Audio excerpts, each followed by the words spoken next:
નવસારીના કાંઠા વિસ્તારમાં વસતા માછી સમાજના યુવાનોમાં મર્ચન્ટ નેવીમાં નોકરી મેળવવાનો ભારે ક્રેઝ હોય છે. આ જ કેલછાનો લાભ ઉઠાવ્યો ગઠિયાઓએ. જલાલપુર તાલુકામાં એક ચોંકાવનારો કિસ્સો સામે આવ્યો. એક વ્યક્તિએ મર્ચન્ટ નેવીમાં નોકરી અપાવી દેવાના બહાને 21 યુવાનો પાસેથી કુલ 40.34 લાખ ખંખેરી લીધા. ઓંઝલના તુરંગકુમાર ટંડેલ નામના યુવકે આ અંગે ફરિયાદ નોંધાવી.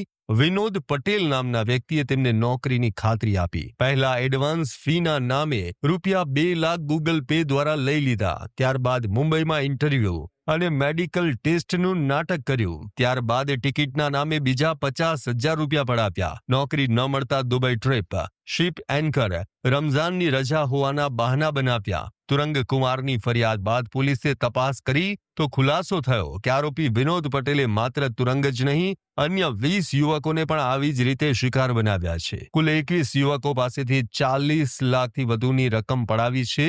ઘણા યુવાનોના અસલ પાસપોર્ટ અને CDC દસ્તાવેજો પણ લઈ લીધા છે. હવે પોલીસે વિનોદ વીરજી પટેલની ધરપકડ કરી છે અને 2 દિવસના રિમાન્ડ મેળવ્યા છે.